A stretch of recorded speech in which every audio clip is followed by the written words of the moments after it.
this, allow me to put a spotlight on two elements of compelling interest to you all here: our financial markets and fintech. Hong Kong's financial markets remain vibrant despite the uncertain global outlook. Our stock market has soared over 30% year to date, while average daily turnover has exceeded $32 billion, nearly double that of last year. In the first 10 months of this year, Hong Kong recorded 80 initial public offerings, raising over $26 billion. And that, I'm pleased to say, puts us #1 in IPO fundraising worldwide. To maintain the momentum, we're pressing ahead with reforms to listing regime, enabling the financing of overseas companies, enhancing trading and risk management efficiency, and promoting the trading of stocks in renminbi. In September, we published a roadmap for the development of fixed income and currency markets. It's designed to attract primary market issuance, boost secondary market liquidity, expand our offshore renminbi business, and develop next-generation infrastructure. It will offer global investors more choices as they seek to allocate assets and help companies raise funds in these multiple times.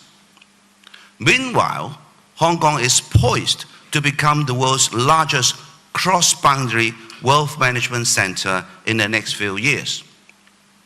To fast-track that development, we are enhancing the preferential tax regimes for funds, single-family offices, and carried interests to make the sector all the more attractive. We are also pursuing next growth areas, including building an international gold trading market. That rise on the substantial global demand for gold as a hedging investment and also a reserve asset.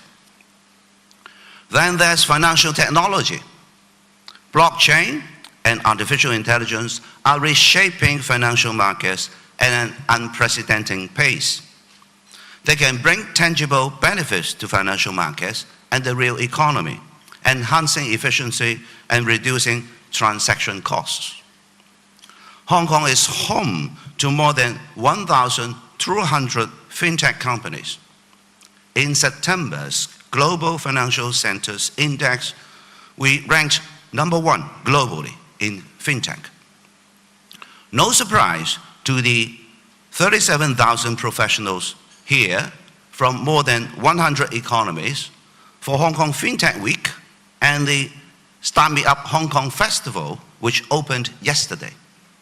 It is, by the way, the 10th anniversary editions of both international gatherings, drawing in fintech and startup enthusiasts to our enterprising city. In June, we published our second policy statement on digital asset development, a refreshed take on our determination to establish Hong Kong as a global hub for digital assets. We are working with regulators on a future-proof regulatory regime key to enabling the healthy and sustainable development of digital assets in Hong Kong. Licensing aside, our sandboxes allow promising fintech applications to be tested in controlled environments. Among them, Project Ensemble explores the tokenization of assets and the development of common industry standards. The Monetary Authority will promote live transactions of tokenized assets, exploring tokenization's potential in digital trade and other areas. Tracking through shifting terrain is not a recommended solitary behavior for companies or for economies. is why I'm grateful for the continuing support of market leaders, all of you here today. Hong Kong was built on reaching out, on seeking international partnerships and mutual opportunities. Our unique one country, two systems framework enables that, allowing Hong Kong to reach out to a world of prospects while maintaining unparalleled access to China, our country. I've just returned this Saturday from Korea for the APEC Economic Leaders Meeting. There, I had the pleasure of representing Hong Kong, China, a full and separate member of APEC, and meeting and working with leaders from a world of economies to advance the important cause of open trade and multilateralism. Later today, I will depart for Shanghai to attend the China International Import Expo. Also joining the expo this occasion will be 380 Hong Kong companies, which will promote their products and services and put a bright spotlight on Hong Kong brand. The Shanghai trip will also mark the first major promotional event by the newly established Go Global Task Force. This task force will make it easy for mainland companies to find foreign markets and global capital as the world looks to our country for its quality products and services. In finance, the term leverage refers to the use of borrowed funds for future investments. Here in Hong Kong, we leverage more than funds. We leverage our financial prowess for the benefit of investors, economies, and importantly, humanity. I'm pleased to note that the Asian Infrastructure Investment Bank, AIIB, announced just yesterday that it will set up an office in Hong Kong. The AIIB is a multilateral development bank that supports developing countries in infrastructure improvements. As a committed member of the AIIB, Hong Kong will do all we can to support its establishment of an office here. That includes leveraging our vibrant capital markets, world-class professional services, and diversified products. We will also help the AIIB in project financing, bond issuance, investment management, and much more.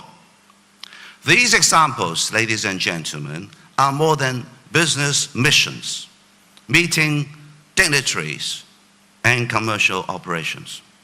They are one country, two systems hard at work. They are shining examples of how the principle, how Hong Kong helps connect the world with the Chinese market. My thanks to the Hong Kong Monetary Authority, this summit's main organizer, and to each and every one of you for the invaluable presence. When you are here, do make the most of all that Hong Kong has to offer. That includes the scenic hiking trails I've mentioned. That also includes this very hotel we are at, which I'm glad to say has just been crowned #1 in the world's 50 best hotels ranking. And our many Michelin-starred restaurants and award-winning bars, one of which came first in the world's 50 best bars last month, recognized as the world's best bar. Asia's best, world's best, all here for you to experience. To eat, drink, sleep, and spend. Spend some good time in it, some good money in it. On that note, I wish you all a rewarding summit, an enjoyable stay in Hong Kong, and the best of business and investment in the coming year. Thank you. Thank you, Chief Executive Mr. Lee.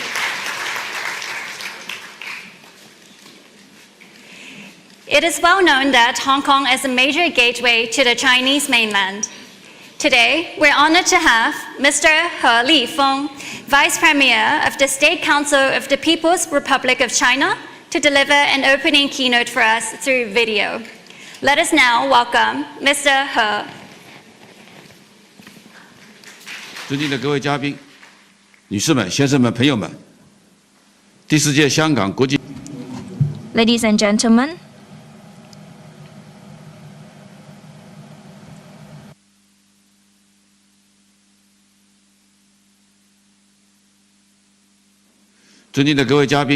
distinguished guests, ladies and gentlemen, dear friends, I'm very pleased to attend the 4th Global Financial Leader Investment Summit. Entrusted by Premier Li Qiang on behalf of the State Council, I extend my warm congratulations to this summit. The Chairman Xi Jinping has always cared deeply about the development of Hong Kong, emphasizing the practice of one country, two systems, which has entered a new stage. He has expressed great expectations for Hong Kong to focus on the economic development, striving for new brilliance. We are very pleased to see that Hong Kong has earnestly implemented the Chairman's instructions. With the support of central government, Hong Kong's economy and livelihood have greatly improved. Since this year, we have seen a great economic and social development. In the first half of the year, Hong Kong's GDP grew by 3.9% year-on-year, with a faster growth rate than the same period of last year. Residents' income continued to increase. We have seen stable employment, harmonious society, and a high sense of fulfillment and happiness as well as securities by the general public. Hong Kong's financial industries maintain smooth operations. The offshore RMB market develops steadily. We have seen a great performance for the capital market.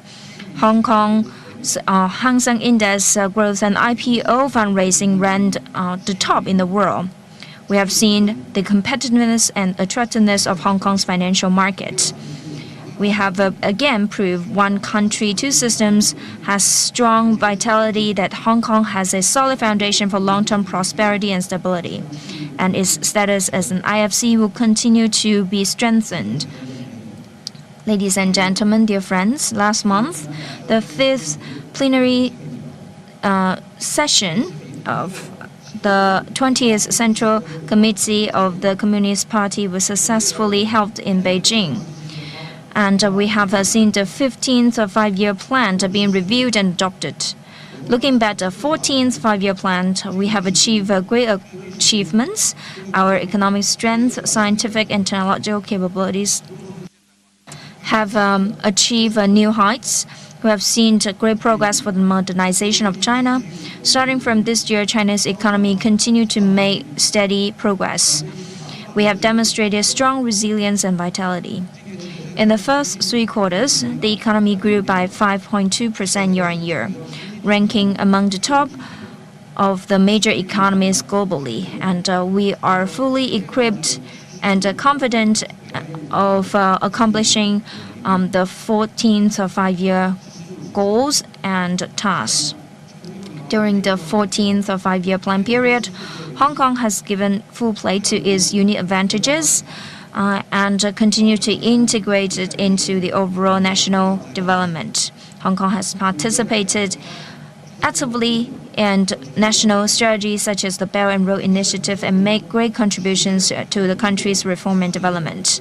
And at the same time, Hong Kong has consolidated its own stable development in the process. According to the 15th five-year plan, the central authorities have made important arrangements to support Hong Kong's development. With the launch of the new journey under the 15th five-year plan, Hong Kong will surely embrace new development opportunities with bright prospects ahead. Hong Kong should seize these opportunities and proactively align with the national 15th five-year plan development, strengthen cooperation with the mainland in areas such as the economy and trade, further consolidate and enhance Hong Kong's status as an international financial, shipping, and trade center, and will continue to see Hong Kong to accelerate its development in innovation and technology. Ladies and gentlemen, the world is experiencing changes in an unseen manner, and we're seeing a lot of turbulence and transformation. In September this year, President Xi delivered an important speech at the Shanghai Cooperation Organization meeting, where he solemnly put forward the Global Governance Initiative, sparking strong reactions and broad resonance among international community. The Global Governance Initiative, Global Development Initiative, Global Security Initiative, and Global Civilization Initiative promote the shared values of humanity and provide guidance and impetus for building a fairer and more reasonable global governance system. The summit focuses on complex circumstances such as global trade and financial markets uncertainties, and explore ways to prevent risks and pursue new opportunities, which is significant for assessing the current situation, building consensus, and addressing challenges. Governance is an important part. Financial governance is also very important, and it is very important for us to study its framework, and it is also the shared responsibility of the people with wisdom. Hong Kong, as an international IFC, gathers international organizations, talents. It is also a place of Orient culture and Western culture. For years, Hong Kong deeply participated in global trade and financial system. Hong Kong is well equipped to research and complete the global governance. And we hope that Hong Kong will continue to play an active role as the bridge, link, and window for connecting the world, and continue to advance in global governance framework. We hope that Hong Kong will continue to contribute its expertise and experience in maintaining a fair, justified, open, and tolerated international economic orders, and help President Xi Jinping to put the Global Governance Initiative into reality. Ladies and gentlemen, we have seen the new challenges this year for a global economic environment. China attaches great importance to promoting stabilities in global economy and trade. As the second largest economy, China aligns with high standard in international economic rules and trade, and continue to deepen economic and trade cooperation with its partners. In the first 3 quarters, China's imports and exports continue to grow by 4% year on year, and the exports up by 7.1%, making great contributions to global trade and growth. We firmly believe that global economic and trade activities have its own underlying rules.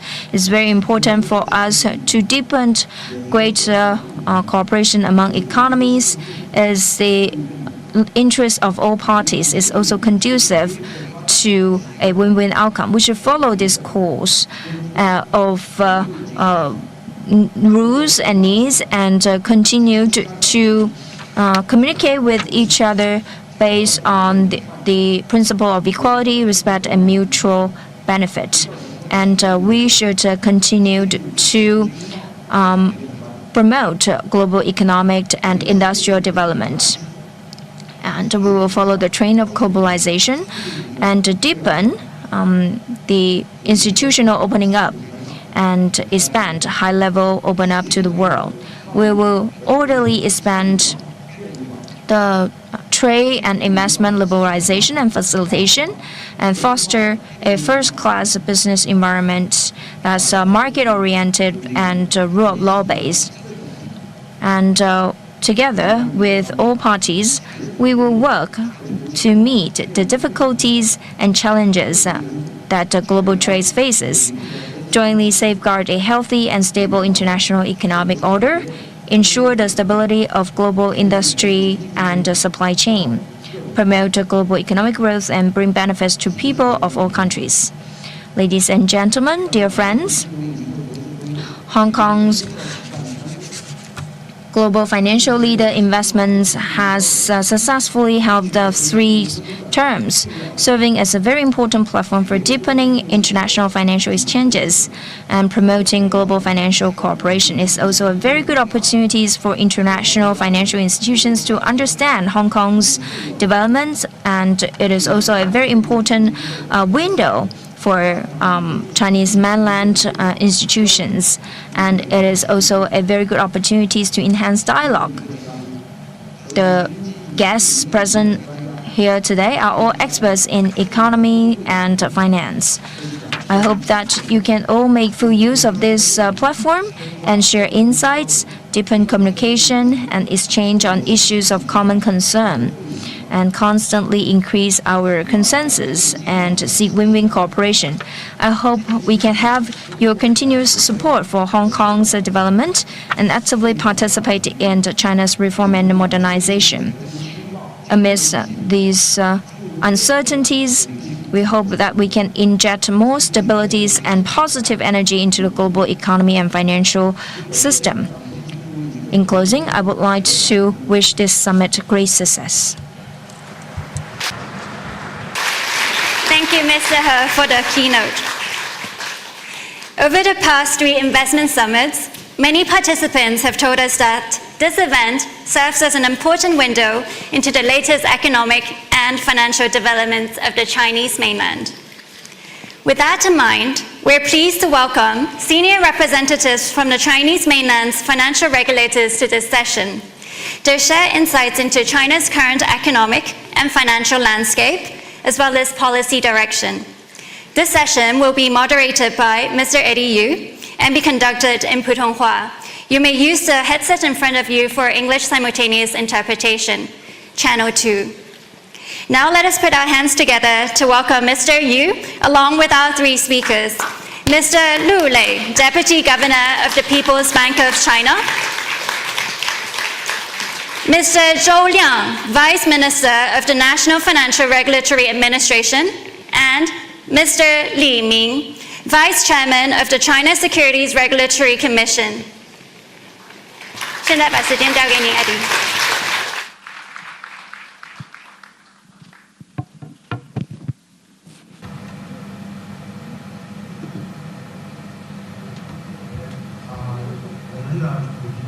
So today we are going to talk about the development of the financial sector in mainland. We have been paying close attention to the changes in the financial situation in mainland China. So we have invited a number of regulators here to share with us what is happening. They also express a lot of support to Hong Kong to enhance and foster our position as an international financial center. So, Mr. Lu, can I first ask you, concerning the fiscal policy launched by the BOC, promoting further connectedness of financial activities between Hong Kong and mainland China, let's invite Mr. Lu to deliver his speech.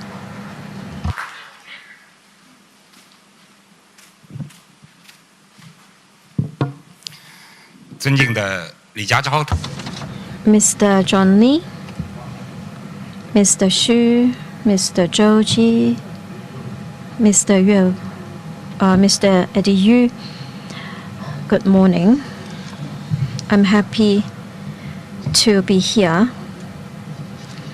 to join this event together with so many financial leaders from around the world. Hong Kong is a very important gateway leading us to the rest of the world, and it also attracts a lot of foreign investment to come to mainland China. With the support of the central government and under the leadership of the Hong Kong government, we have achieved very good results in terms of deepening our collaboration. Just now we have heard from Mr. He, our motherland has provided clear direction in terms of supporting Hong Kong. When we are looking at such uncertainties around the world, we see the Chinese economy continuously growing and developing, providing great backing to Hong Kong.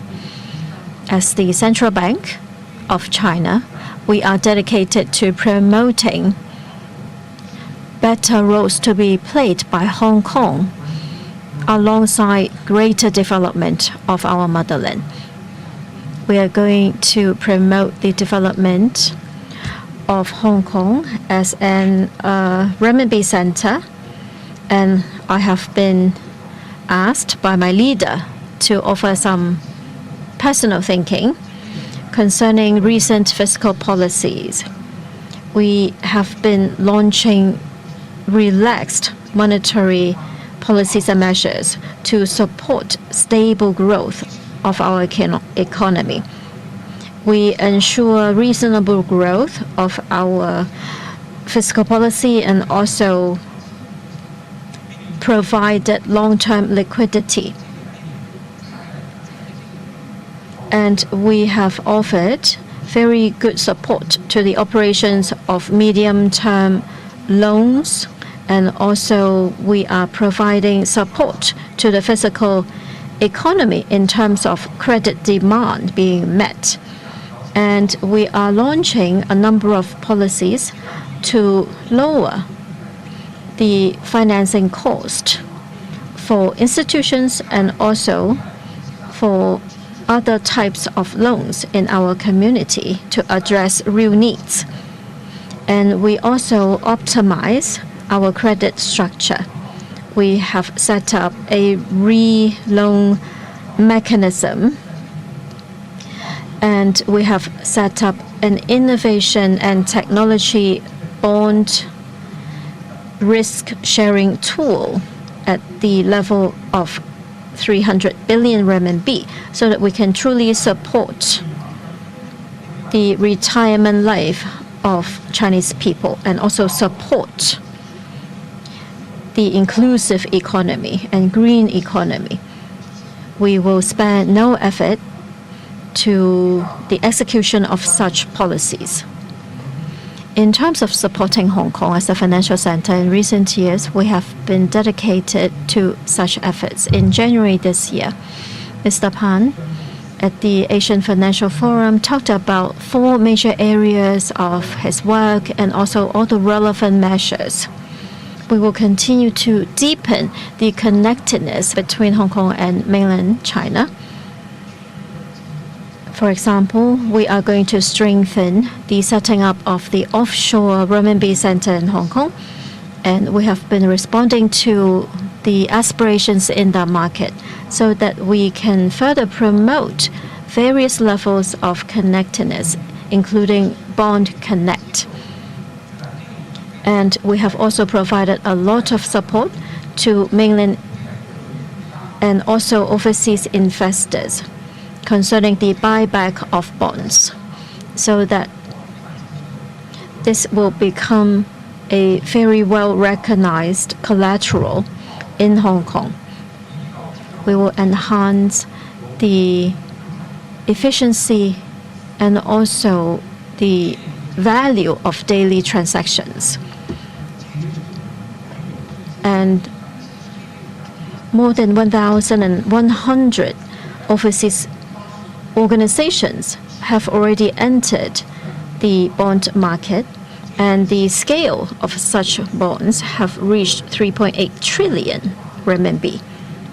By the end of July, we have reached a huge amount of investment cross-boundary, and we have also done a lot in terms of the gold market.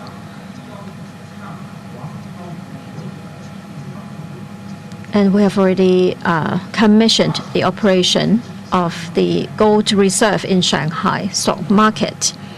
In February this year, we have supported the Hong Kong MA to launch a huge-scale liquidity fund, and we have expanded the use of funds in October so that we can ensure low financing cost in terms of renminbi for many commercial banks.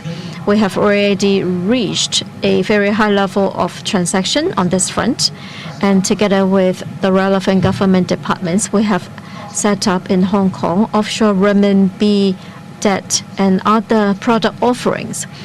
For the first 9 months in Hong Kong, we have launched central bank debt, which is at the level of 30 billion yuan more compared to last year.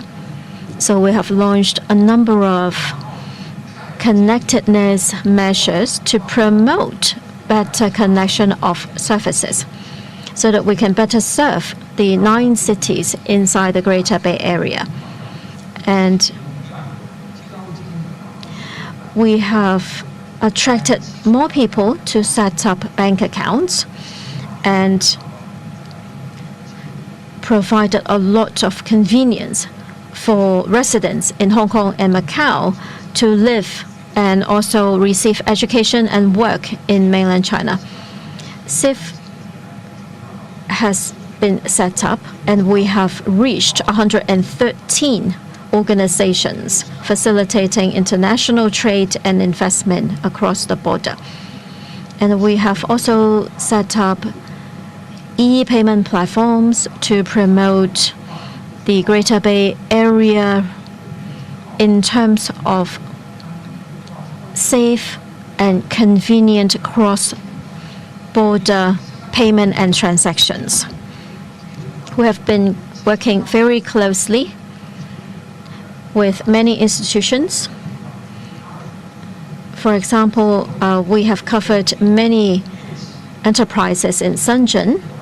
We have offered bank financing to many institutions across the border. We are looking at unprecedented uncertainties and fluctuations around the world.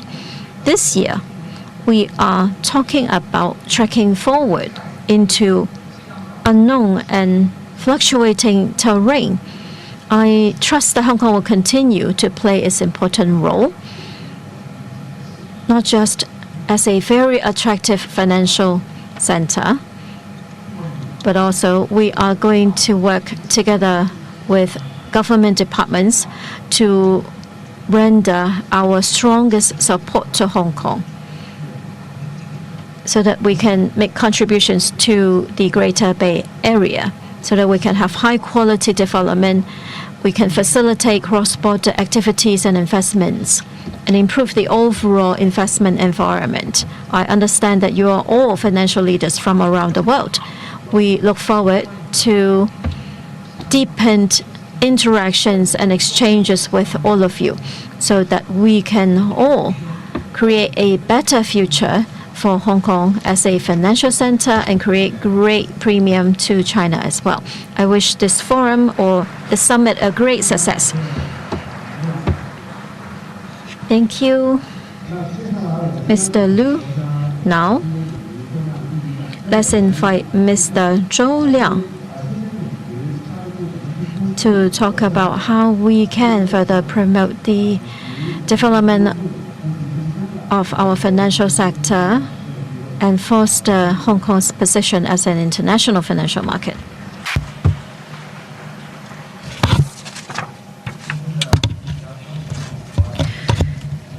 The distinguished Chief Executive Lee, Mr. Xu, Mr. Paul Chan, Mr. Eddie Yan, distinguished guests, ladies and gentlemen, it is very honored for me to attend the 4th Global Financial Leaders Investment Summit.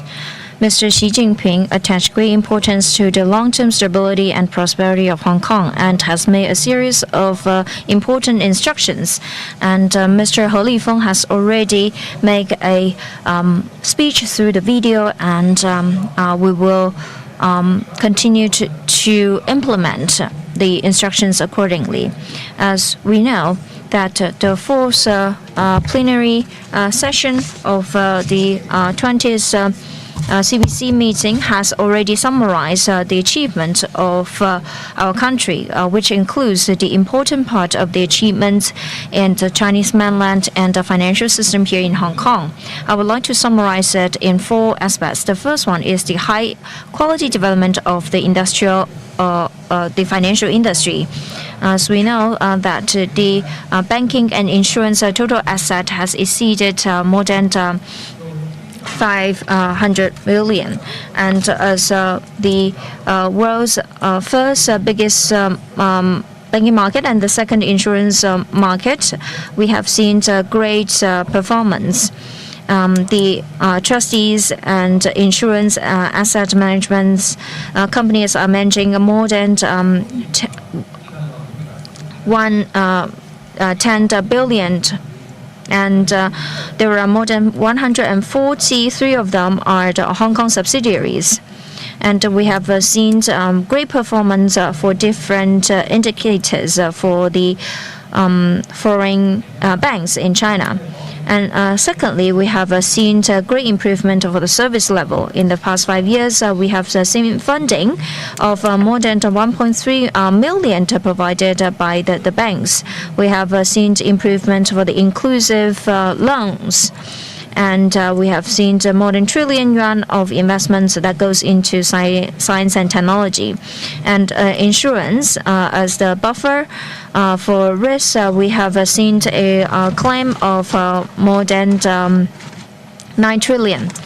And third one is about the stable operations of the financial system. The major indicators of the finance are still very healthy.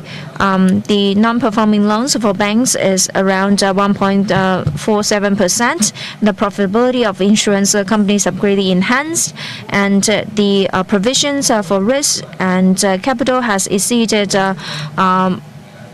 more than 5 billion. And we have seen also the stabilization of our property market, and we have seen great solutions for the local debts. And the fourth one is the continuous consolidation of the IFC positioning of Hong Kong. Hong Kong has banking industries are from more than 40. Royal Face 逆时奇迹系列，它有活肤露、全效精华，还有精华霜。尤其我皮肤比较偏干，所以我非常的注重保湿。保湿做得好，肌肤自然烹饪。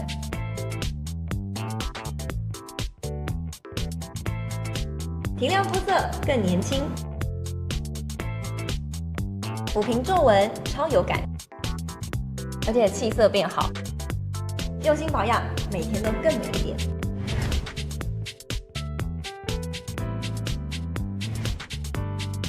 美吧。